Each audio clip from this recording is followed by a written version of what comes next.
El corregimiento de Punta de Blanco está situado al noreste del municipio de San Benito Abad, en el centro y un poco al suroriente del departamento de Sucre, en el pie de Monte de Sabana, punto de convergencia con la ciénaga de Punta de Blanco, formando la figura de una península.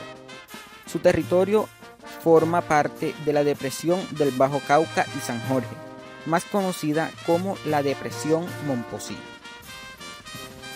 Su relieve es plano y anegadizo.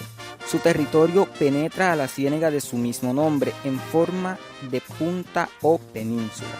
Su clima es cálido, ardiente. Su temperatura oscila entre 30 grados y 35 grados centígrados. Por las tardes se puede presentar brisas o lluvias que refrescan las noches haciéndolas más agradables. Buenas tardes, estamos ubicados en la ciénaga de Punta de Blanco, Sucre, San Benito Abad, tratando de reconstruir el tejido histórico de esta comunidad. Como lo mencionaba mi compañero Giancarlos, es importante construir la memoria histórica de la comunidad, porque quien no conoce su historia está condenado a repetirla. Desde este punto, cuando la ciénaga estaba en todo su esplendor, venían todos los ganaderos y se situaban en este territorio, ya que aquí encontraban todo el lugar y todo el espacio para tener su ganado. Desde aquí, desde este punto empezó la historia de Punta de Blanco, ya que este pueblo estaba habitado por indígenas de la familia Pancenú, que habitaban en el Bajo Cauca y en el San Jorge. Fue descubierto porque los pueblos aledaños transportaban ganado hacia Santiago Apóstol y en vista de que las tierras no alcanzaban para albergar la cantidad de ganado, un día el señor Santana Rodríguez, proveniente de Tacasaluma, decidió explorar un camino. Para la sorpresa, Santana Rodríguez se encontró con una isla montañosa que poseía una gran extensión de tierra. Además, contando con que la única vía de transporte era a través de la ciénaga, lo cual resultaba más fácil y menos costosa transportar desde aquí hasta el lugar de destino. Estando situado el señor Santana Rodríguez el Blanco y su señora Francisca Hernández, provenientes de Tacasaluma, se convirtieron en los gobernantes del pueblo y cada uno de sus habitantes lo obedecía, hasta tal punto de que si él deseaba comer una gallina y pasaba alguna por su casa, le decía a su dueño que se le enviara más la leña para prepararla. Los viajeros realizaban el tradicional trueque, que consistía en el intercambio de productos con los pueblos limítrofes.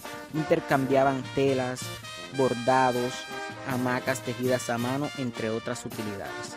De esos lugares se traía panela y de aquí nació la primera tienda del pueblo, que fue administrada por el señor Andrés Medina Boca y vendía únicamente café y panela. Y por esta razón se le llamó inicialmente Pasacorriendo. El nombre de Punta de Blanco se le debe a que un día el señor Blanco salió a caballo con un acompañante. Santana Rodríguez puyó el caballo de su acompañante y a este se le cayó el sombrero, que era blanco. El caballo lo pateó y él dijo Patea Blanco. Este fue inicialmente su nombre y después fue cambiado por Punta de Blanco. Ahora conoceremos un poco el nacimiento de la Santísima Cruz de Mayo, patrona de los punteblanqueros.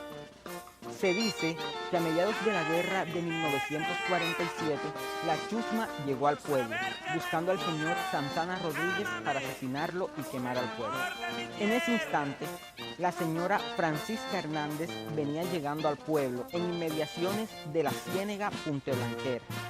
En ese instante, se encuentra con dos pescadores que le comentan que a su esposo lo está buscando la chusma para asesinarlo. En vista de lo comentado por los pescadores, a la esposa de Santana Rodríguez, quien llegaba de las fiestas patronales de la Cruz de Mayo, realizadas en Sucre, esta se fue escondida hasta la parte trasera de su patio, en donde se arrodilló y levantó los brazos y elevó una oración a la Santísima Cruz de Mayo diciendo que si a su esposo no le pasaba nada, ella la convertiría en la patrona del pueblo. En ese momento Santana Rodríguez corrió rápidamente hacia su caballo. Como pasaba encintado, cogió y sacó el machete de la cubierta, cortó el cáñamo y como era buen jinete, se subió ligeramente a este y se marchó. Entonces la Chusma, grupo revolucionario al margen de la ley, como no pudo matarlo, iba a incendiar el pueblo, pero sucedió que los fósforos no prendieron. Por esta razón, estos no cumplieron con su objetivo. Santana Rodríguez regresó poco después de lo ocurrido. Fue una especie de manda la que ofreció Francisca Hernández, y como a su esposo no le sucedió nada, la cumplió. Desde ese momento se celebran las fiestas de la Cruz de Mayo.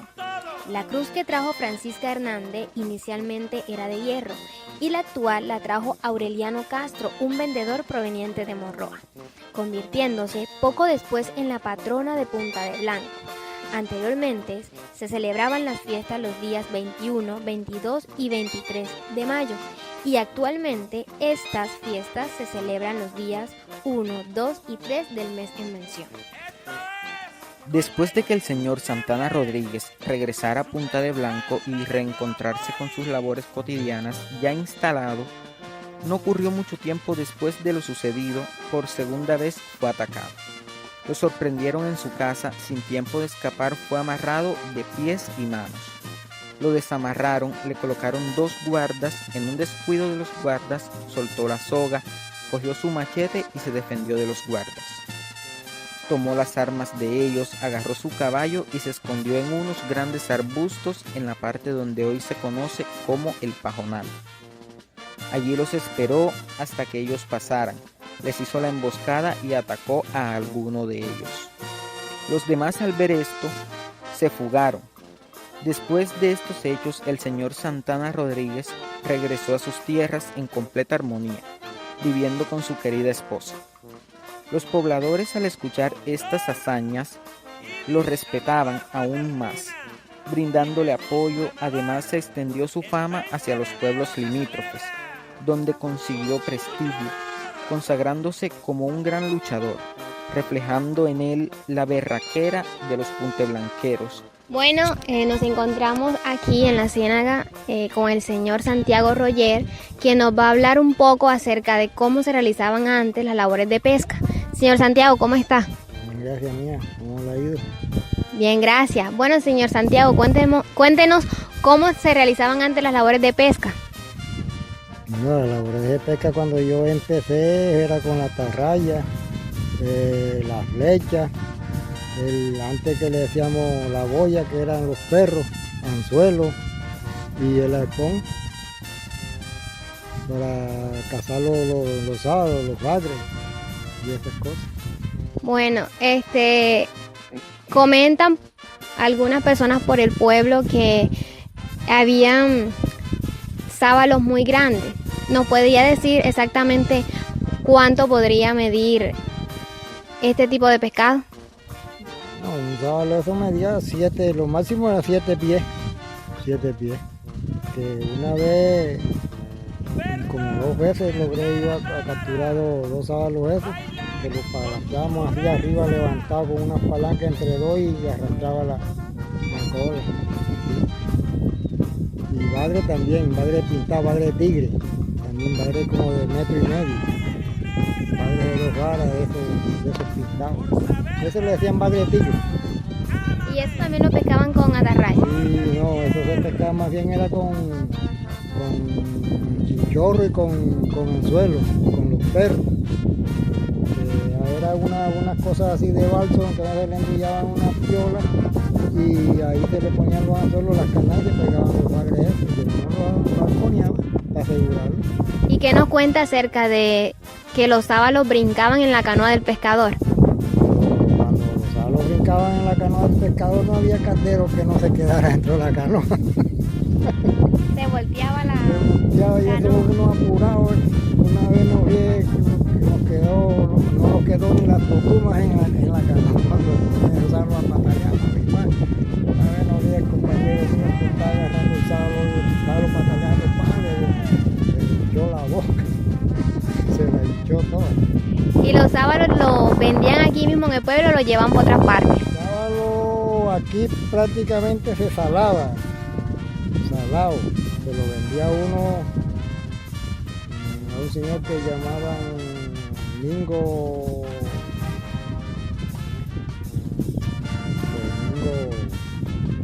Mingo Monroy, era salado, lo ponía uno en unas varetas así, salado.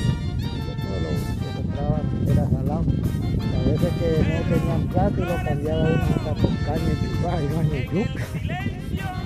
Hacían el trueque. Así está, exactamente. Bueno, señor Santiago, ¿en qué consistía el método de pesca denominado el corral? Bueno, uno sacaba unas canoas con una raya, salía uno por aquí a las ciénagas estas y como había bastante boca chico, uno cogía las canoas, las atarrayas, las abría y salía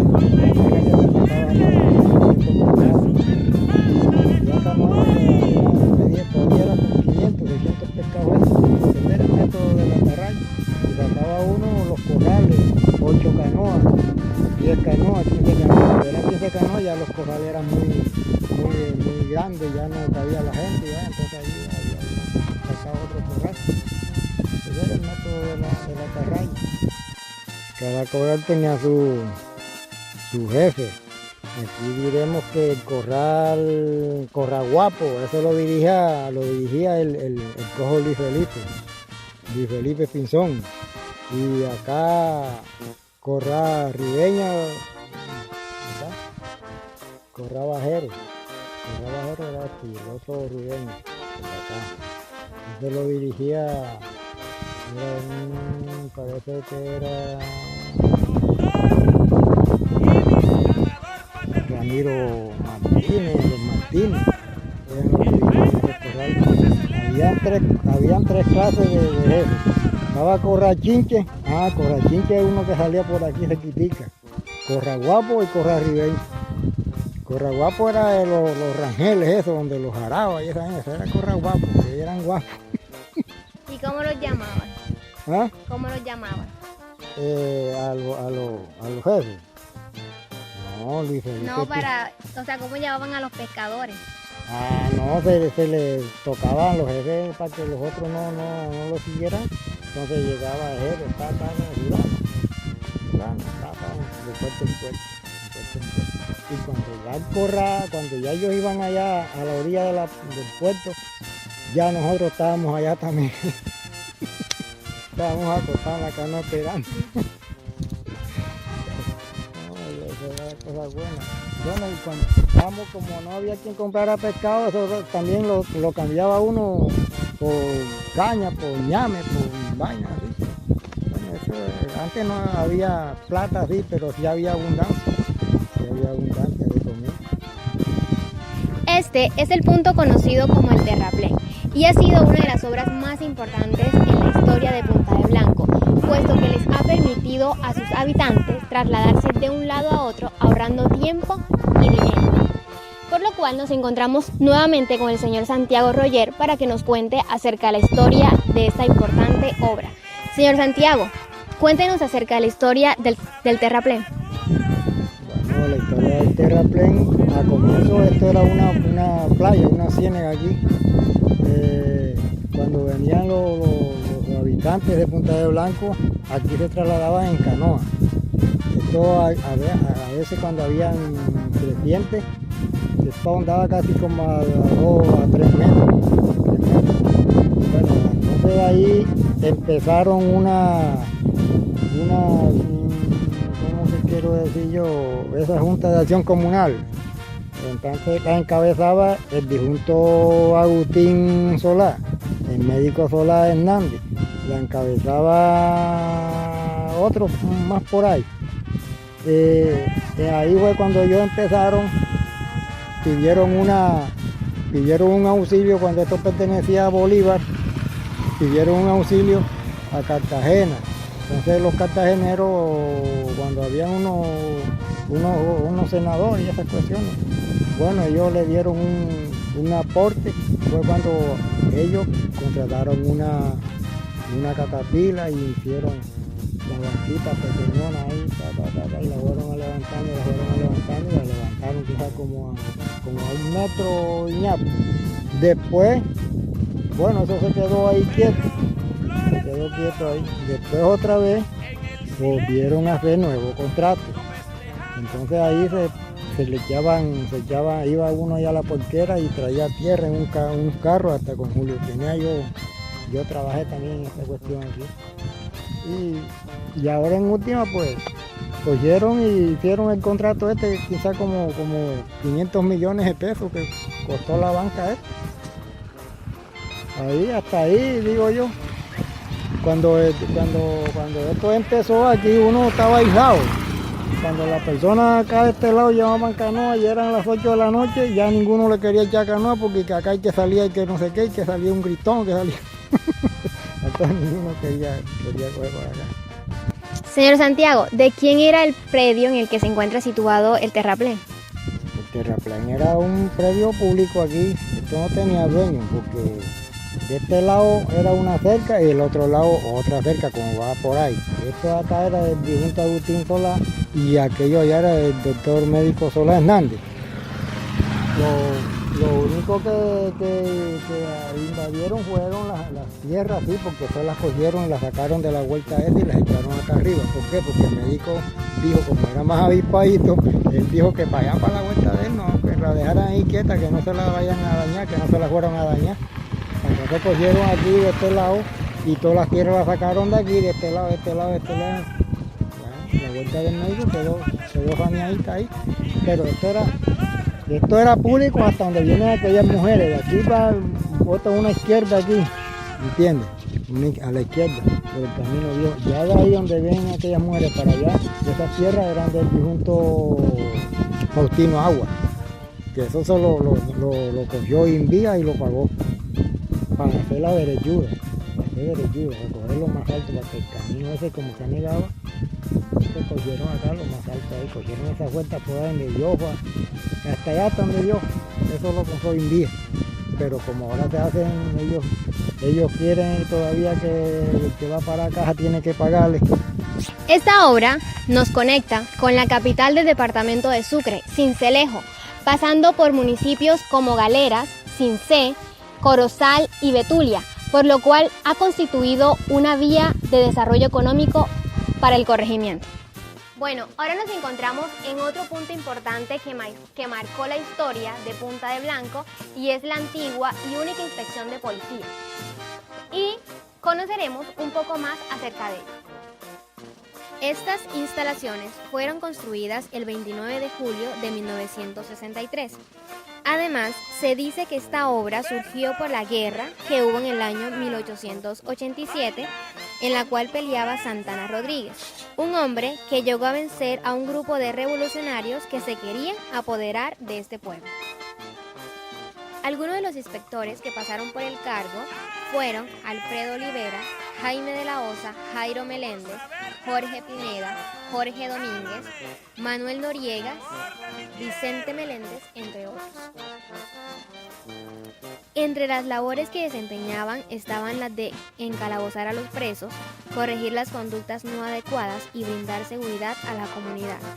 Para lograr tal labor, los inspectores aseguraban a los detenidos con un elemento llamado cepo. El cepo consistía en 2 tablones con 3 orificios donde ubicaban la cabeza y las manos de estos. Además, con candados y argollas les limitaban el movimiento para que estos no escaparan. El inspector que demoró más tiempo en el cargo fue el señor Vicente Meléndez, quien inició su labor desde los 17 años de edad, siendo el de mayor duración en el cargo con aproximadamente 20 años de mandato. En este recorrido se evidencia el abandono y deterioro de las instalaciones de lo que fueron las celdas y oficinas. Además, parece ser que la única huésped que habita en esta antigua construcción es la soledad. El abandono de la inspección de policía se debe a la presunta toma que hubo por grupos al margen de la ley. Por esta razón, los inspectores tuvieron que renunciar a su cargo porque sabían que sus vidas se encontraban en riesgo. En este lugar se encontraba la antigua planta eléctrica que abastecía a la comunidad desde las 6 de la tarde hasta las 10 de la noche, puesto que funcionaba a base de combustible y este no era muy fácil de conseguir. Nos encontramos en estos momentos con el señor Manuel Noriega, que fue inspector de policía en la comunidad de Punta de Blanco. Señor Mane, ¿cómo está? ¿Cómo se siente en estos momentos? Bien, Bianca. Estamos bien, gracias al Señor. Bueno, señor Mane, queremos conocer un poco más acerca de lo que hizo usted siendo inspector en la comunidad. Bueno, de lo que el inspector construía no presentaba nada porque entonces había mucho control. Todo eso lo descontrolaban los políticos. Y quedaba uno en bancarrota. El inspector pasaba por la... porque no lo apoyaban. Bueno, señor Mane, queremos conocer cuánto tiempo demoró usted siendo inspector y cuáles eran sus labores. Los labores era un empleo público. Yo tenía mi secretaria y abríamos la inspección allá que quizás más nunca la han abierto. Está abandonada. Abandonada simplemente, yo creo que sí. ¿Y cuánto tiempo demoró en el cargo? No le digo que eso no duraba uno nada cuando se sentía el totazo. No, ¡puf! Lo sacaban. ¿Y usted fue inspector por cuánto tiempo? No, así como le digo, cuando se sentía uno era sorprendido. Ay, ¿y qué va a hacer uno? Tenía que aceptar. Señor Mane, otra pregunta. ¿Cuál era la causa para encarcelar a las personas? Eso, como antes era todo distinto lo de hoy. La causa era que fulano, el político que le decía, pero coge a fulano y cógelo y llévalo allá. Y venía otro y decía, no te sometas porque tú eres el que vaya a la cárcel. Total que era un... ¿Y qué delitos cometían las personas para que las metieran en el calabozo? No, eso en tiempos de fiesta con toros aquí, era que se veían las causas, las peleas, las cosas, y ya uno tenía que meterse. Andar con la Policía Nacional, y la Policía Nacional le importaba porque ponía preso a la gente. ¿Y cuánto tiempo demoraba la persona ahí encarcelada? No, según la causa, porque había tipos malos que se volvían locos en la plaza y haciendo vainas malas. Bueno, señor Mane, muchas gracias por su tiempo, muchas gracias por atendernos. Por nada, hombre, les agradezco tanto que ya uno, por más que sea, ya pierde todo. Ya muchas cosas interesantes que habían por aclarar en esa época. No puede uno, está desvalido ya. Todo se ha vuelto una porquería. Bueno, señor Mane, muchas gracias.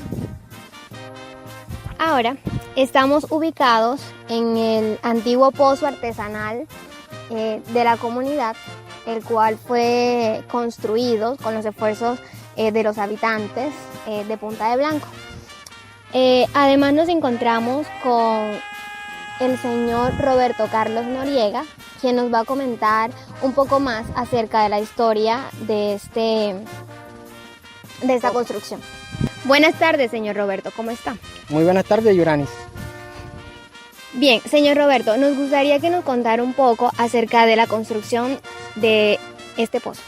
Bueno, este pozo fue construido por medio de la comunidad de Punta de Blanco.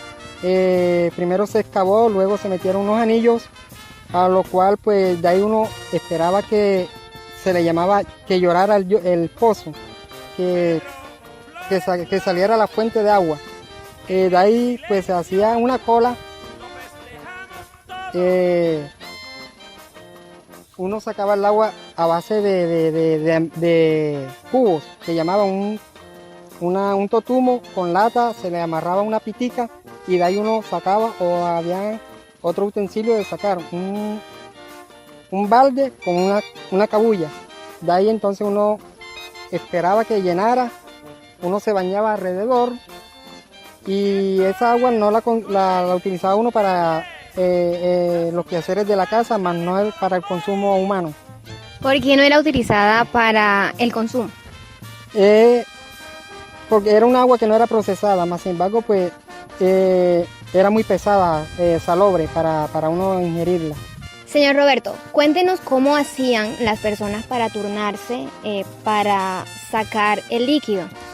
Bueno, como les comenté, tenía una fuente muy fuerte, que en la mañana pues era un poco la gente, como los estudiantes venían a la bañarse aquí en ese entonces. Incluso yo hacía parte de esos estudiantes, nos tocaba madrugar, a eso de las 8 estar pues ya desocupado. Entonces el resto del día era que más se llenaba el tanque, el pozo tenía una profundidad aproximadamente como de 6 metros. Y de ahí en las horas de la tarde era que también se llenaba la multitud nuevamente, de tipo de 3 de la tarde hasta tipo de las 7 de la noche. Gente se desocupaba esperando el turno. Ok, usted nos comentaba que utilizaban una balanza para transportar el agua. ¿Qué otro medio de pronto así usted conoció que utilizaba? Se utilizaba el que tenía su burrito, pues echaba sus cántaros en burro, y otro medio de transportar el agua era balanzas y canecos, tarros. Bueno, a otra cosa, aparte de este pozo artesanal, había otro pozo, mas no tenía anillos.